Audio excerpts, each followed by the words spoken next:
भारत के गृह मंत्री अमित शाह और भारत के संविधान के निर्माता बाबा साहेब भीमराव अंबेडकर का आज प्रदर्शन पूरे देश और प्रदेश में चल रहा है। जिस तरह से भारतीय जनता पार्टी किस तरह से जो है अपमानजनक टिप्पणी की है बाबा साहेब अम्बेडकर को लेकर के, आप देख रहे हैं कि छोटे बड़े दलों से लेकर के पूरे देश में आज आंदोलन चल रहा है। वही जनपद गोंडा में भी बात करें कि भारतीय पुनर्जागरण संघ के लोग भी यहाँ पर एकत्रित हैं। हम उन लोगों से भी जानेंगे कि क्या उन लोगों की मांगे हैं, आखिर किस मुद्दे को लेकर के। आप लोग देख रहे हैं कि बाबा साहेब की तस्वीर जो है लोग हाथों में लेकर के आज महामहिम राष्ट्रपति को ज्ञापन देने संबोधित करने के लिए यहाँ पर लोग पहुंचे हैं। तमाम साथी कार्यकर्ता उनके साथ बाबा साहब के जो अनुयायी हैं और यहाँ पर मौजूद हैं। सबसे पहले हम बात करेंगे इनसे, विद्यार्थी से। भैया क्या नाम है आपका? मेरा नाम वीरेंद्र आजाद, भारतीय विद्यार्थी मोर्चा जिला अध्यक्ष गोंडा मंडल से गोंडा मंडल उत्तर। आज किस चीज को लेकर के आप लोग आंदोलन कर रहे हैं?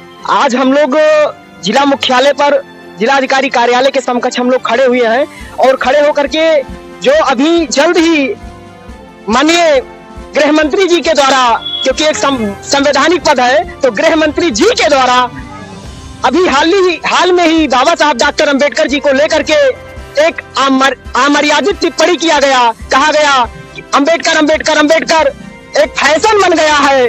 अगर इतना बार भगवान का नाम लिए होते तो 7 जन्म तक स्वर्ग मिलता। डॉक्टर बाबा साहब अंबेडकर जी की कहीं ना कहीं जो अपमान हुई है, उस अपमान को लेकर के हम लोग जिला मुख्यालय पर हैं।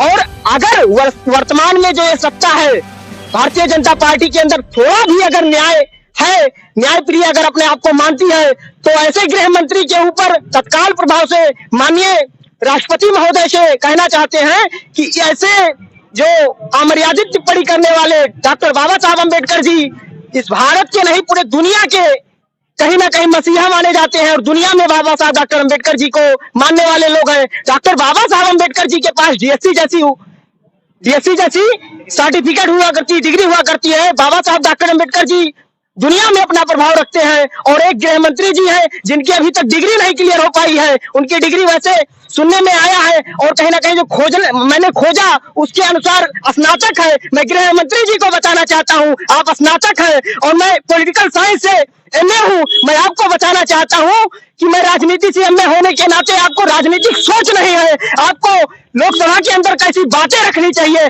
अमर्यादित टिप्पणी करने का आपको कोई अधिकार नहीं है। डॉक्टर बाबा साहब अंबेडकर जी पर अमर्यादित अगर टिप्पणी करते हैं तो ये बहुजन समाज जागरूक हो गया है। हम बहुजन समाज की अगुवाई करते हुए इस जिला गोंडा मुख्यालय से कहना चाहते हैं कि बाबा साहब डॉक्टर अंबेडकर जी की मान सम्मान के लिए हम लोग कुछ भी करने के लिए बाध्य होंगे। और आदरणीय प्रधानमंत्री जी से मैं कहना चाहता हूं, क्योंकि आप प्रधानमंत्री जी से कहना चाहता हूं, आप मंत्रिमंडल के प्रधान हैं और आपको मैं कहना चाहता हूं कि अगर डॉक्टर बाबा साहब अंबेडकर जी पर अपमान ऐसे ही आपके मंत्रिमंडल में बैठे हुए तथाकथित लोग अगर कहते रहेंगे तो हम बहुजन विद्यार्थी युवा अब जागरूक हो गए हैं और आंदोलन करने के लिए बाध्य होंगे। और आज आंदोलन हो रहा है। अगर गृह मंत्री के ऊपर संवैधानिक दायरे में रह करके हम लोग अपनी कार्यक्रम कर रहे हैं और विरोध कर रहे हैं, अगर गृह मंत्री के ऊपर कठिन से कठिन कार्रवाई जो होना चाहिए संवैधानिक, वो अगर नहीं होता है तो आने वाले समय में हम लोग राष्ट्रव्यापी आंदोलन का निर्माण करेंगे और राष्ट्रव्यापी आंदोलन करेंगे। ऐसे गृह मंत्री जी को हम लोग कहीं ना कहीं सबक सिखाने का काम करेंगे। मैं वीरेंद्र आजाद भारतीय विद्यार्थी मोर्चा जिला अध्यक्ष गोंडा व भारत मुक्ति मोर्चा के आप संगठन के माध्यम से बताना चाहता हूं कि आने वाले समय में हम आपको आपके वक्तव्य के माध्यम से जो बाबा साहब अम्बेडकर जी के द्वारा बाबा साहब अम्बेडकर जी को लेकर के घृणित बयान दिया गया है, उसका हम लोग निंदा आलोचना विरोध करते हैं। आज जिला मुख्यालय गोंडा पर एकत्र होकर के सभी साथियों को क्रांतिकारी जय भीम। अम्बेडकरवादियों का ऐलान नहीं सहेगा बाबा साहब का अपमान। सवाल ऐसे अपने कहा कि भारतीय जनता पार्टी के गृह मंत्री जो है बाबा साहब का, भारतीय संविधान का जो है अपमान किया है, लेकिन देखा जा रहा है कि जो है जयंती से लेकर के परिनिर्वाण तक भारतीय जनता पार्टी जो है हर्षोल्लास के साथ मनाती है हर वर्ष।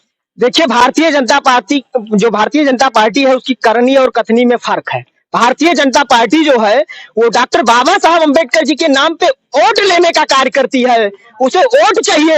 अगर असल मायने में डॉक्टर बाबा साहब अंबेडकर जी को मानती तो डॉक्टर बाबा साहब अंबेडकर जी के जो लोग हैं, जो उनको मानने वाले लोग हैं, जगह जगह पर डॉक्टर बाबा साहब अम्बेडकर जी की मूर्तियां तोड़ी जा रही हैं, उन पर कोई कार्रवाई नहीं हो रहा है। जगह जगह पर डॉक्टर बाबा साहब अम्बेडकर जी पर अभद्र टिप्पणी किया जाता है। ये तो गृह मंत्री जी ने बयान दिया है। ऐसे आप अगर जिले की अगर बात किया जाए या राज्य की बात किया जाए, हर राज्य में बाबा साहब डॉक्टर अम्बेडकर जी का अपमान किया जाता है।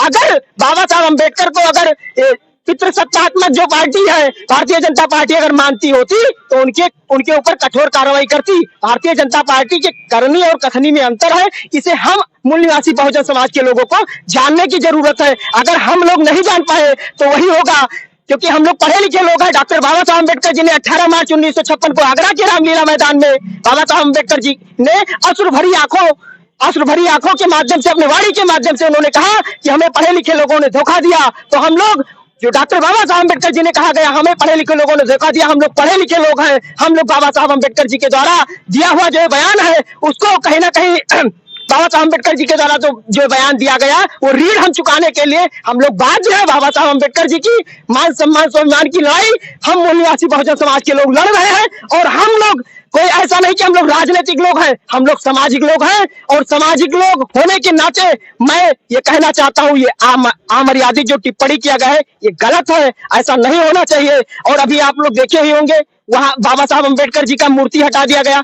ये कहीं ना कहीं बताइए, संसद भवन में गृह मंत्री जी से मैं कहना चाहता हूं, आप तो कहते हो कि मैं बाबा साहब अम्बेडकर जी को बहुत मानता हूं। पहला नंबर अमर्यादित टिप्पणी करते हो। दूसरा नंबर, अभी जल्दी बाबा साहब अम्बेडकर जी की अगर मूर्ति हटा दी गई, अगर आप न्याय प्रिय लोग हैं, अगर बाबा साहब अम्बेडकर को मानते हैं तो पुनः मूर्ति को स्थापित करवाइए। और यहाँ अम्बेडकर वादियों की तादाद, ये जिले मुख्यालय की बात है, पूरे भारत में करोड़ों लोग ऐसे हैं जो डॉक्टर बाबा साहब अम्बेडकर जी के लिए अपनी मान सम्मान स्वाभिमान के लिए जान की न्यौछावर करने के लिए तैयार है। अंत समय में डॉक्टर बाबा साहब अम्बेडकर जी अपने जाते समय 1956 में डॉक्टर बाबा साहब अम्बेडकर जी ने कहा, हे हमारे मूल निवासी बहुजन समाज के अन्यायियों, हमारे अन्यायी, मैं आपको कहना चाहता हूं कि मेरी जय जयकार करने की बजाय मेरे किए हुए अधूरे कार्य को पूरा करने के लिए अपनी जान की बाजी लगा दो। डॉक्टर बाबा साहब अम्बेडकर जी का यह संदेश हम लोग पूरा करने के लिए तैयार है और कहीं ना कहीं कटिबद्ध है।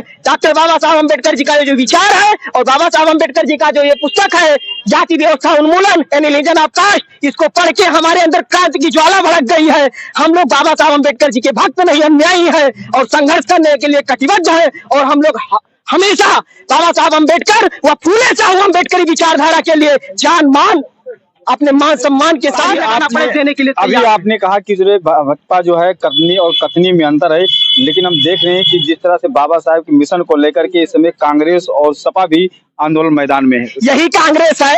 इसी कांग्रेस के कार्यकाल में, जब कांग्रेस की कार्यकाल थी तो बाबा साहब डॉक्टर अम्बेडकर जी को क्या कहा गया था, आप लोग को भली बात पता होना चाहिए। कांग्रेस ने कहा, बाबा साहब अम्बेडकर जी को कांग्रेस ने कहा कि डॉक्टर अम्बेडकर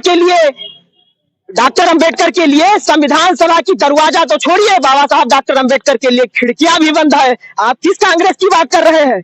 ये जो लोग हैं, तथाकथित लोग हैं, इनके अंदर प्रगतिशीलता कब धारण कर ले, कब ये क्या करने के लिए उतावले हो जाए, ये कहीं ना कहीं वोट की राजनीति करते हैं। इसे हम भली भांति जानते हैं और हम लोग शिक्षित प्रशिक्षित लोग हैं। हमारे पीछे कहीं ना कहीं पामसेप जैसे संगठन का हाथ है और मैं पढ़ा लिखा सुशिक्षित हूँ। क्या मतलब है कि जो पार्टियां आज विपक्ष में जो भी पार्टियां हैं आज वो आंदोलन बाबा साहब की तस्वीर को लेकर के चल रही है, क्या वो कहीं ना कहीं राजनीतिक मुद्दा है? अगर कहीं ना कहीं बाबा साहब अम्बेडकर की बात करते हैं तो आज वर्तमान में बैसाखी पे टिकी हुई है जो सरकार है, इसको कहीं ना कहीं अब तक तो गिर जाना चाहिए। आप देख रहे हैं बिहार की जो नीतीश जी हैं, मुख्यमंत्री महोदय, उनसे मैं कहना चाहता हूँ कि आप भी कहते हैं कि मैं बाबा साहब डॉक्टर अम्बेडकर को मानता हूँ। मैं जल्द ही गया था बोध गया, भी आज के 3-4 दिन पहले मैं बोध गया में ही था, बिहार में था। वहां मैंने भ्रमण किया, मैं वहां पर देखा बोध गया में जो बौद्ध विहार है वहां पर तथाकथित कुछ ऐसे लोगों का कहीं ना कहीं वर्चस्व है जो डॉक्टर बाबा साहब अम्बेडकर या बुद्धिज्म से कोई ताल्लुकात नहीं रखते हैं।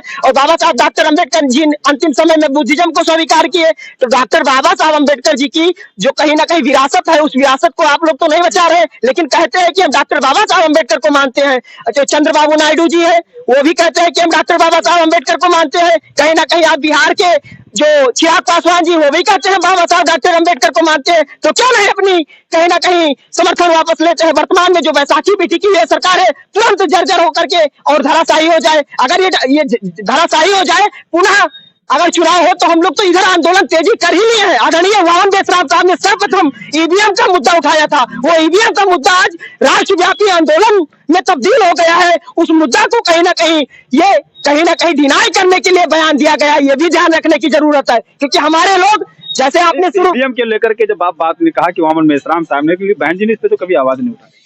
देखिए, मैं आपको बताना चाहता हूं, ये राजनीतिक बातें हैं। बहन जी को उठाना चाहिए। बहन जी क्या है, बहन जी कब उठाती हैं आपको पता होना चाहिए। जब बहन जी की सीटें कम आती हैं, जब बहन जी कहीं ना कहीं हार जाती हैं, तो थोड़े दिन के लिए क्षणिक कहीं ना कहीं उनकी मानसिकता होती है, मानसिक में जो सोचने समझने के बाद लोगों को ऐसा लगता है कि अब ईवीएम पे बोल देना चाहिए, तो ईवीएम पे बोल देती हैं। बाकी ईवीएम, अभी हम लोग राष्ट्रीय अधिवेशन लगाए थे, वहां ईवीएम का विषय लगाए थे। ईवीएम के विषय लगाने के बाद हम लोग उस पर 5 दिन तक बृहद चर्चा किए, और बृहद चर्चा करने के बाद वहां पर बहुत सारे हमारे समाज के जो, क्योंकि आप जानते हैं अधिकारियों कर्मचारियों का संगठन है, वहां पर बहुत सारे रिटायर्ड IAS PCS रैंक के अधिकारी आए थे। उन्होंने बृहद चर्चा किया, और चर्चा करने के बाद उन्होंने निष्कर्ष निकाला कि ईवीएम से फ्री फेयर एंड ट्रांसपेरेंट चुनाव नहीं हो सकता है। और ये 13 अक्टूबर, ये कहीं ना कहीं 13 अक्टूबर 2013 को, 8 अक्टूबर 2013 को सुप्रीम कोर्ट का फैसला भी आया था, जजमेंट भी आया था 8 अक्टूबर 2013 को, कि ईवीएम मशीन, केवल ईवीएम मशीन से फ्री फेयर एंड ट्रांसपेरेंट चुनाव नहीं हो सकता है। तो ये अगर ये लोग जो तथाकथित लोग हैं, ये लोग समर्थन अगर वापस ले ले, तो वर्तमान में जो गृह मंत्री जी कहीं ना कहीं अमर्यादित टिप्पणी कर रहे हैं, ये तुरंत धराशायी हो जाएंगे। तत्काल प्रभाव से इनकी सरकार गिर जाएगी। अगर इनकी सरकार गिर जाती है तो हम लोग ईवीएम का मुद्दा राष्ट्रव्यापी मुद्दा बना दिए हैं।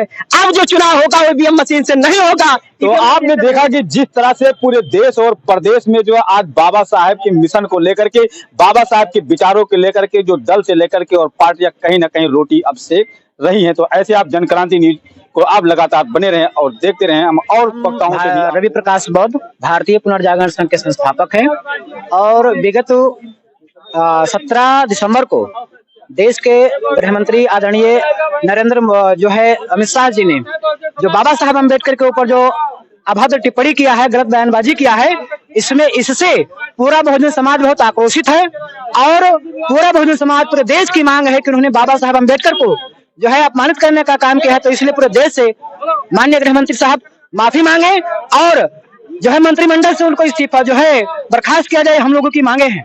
साथ ही बाबा साहब अम्बेडकर व सभी महापुरुषों के जितने भी वो स्थल हैं, जो उनकी प्रतिमाएं हैं, उनको सुरक्षित करने का काम किया जाए। ये हमारी जो है भारतीय पुनर्जागरण संघ की मांगे हैं। और ये मांग है कि जो है जितने भी महापुरुष हैं, हमारे अत्याचार होता है, हमारे अनुसूचित जातियों के ऊपर होता है, पिछड़ी जातियों पर होता है, महिलाओं के ऊपर अत्याचार होता है, लेकिन किसी प्रकार की कोई सुनवाई नहीं होती है। तो इन सबके आक्रोश में लेकर के आज भारतीय पुनर्जागरण संघ पूरे जनपद में आज आक्रोश रैली निकाला है, और उसके बाद में ज्ञापन देने का काम किया है माननीय राष्ट्रपति महोदय को, और उम्मीद है कि ये हमारी मांगे पूरी होंगी।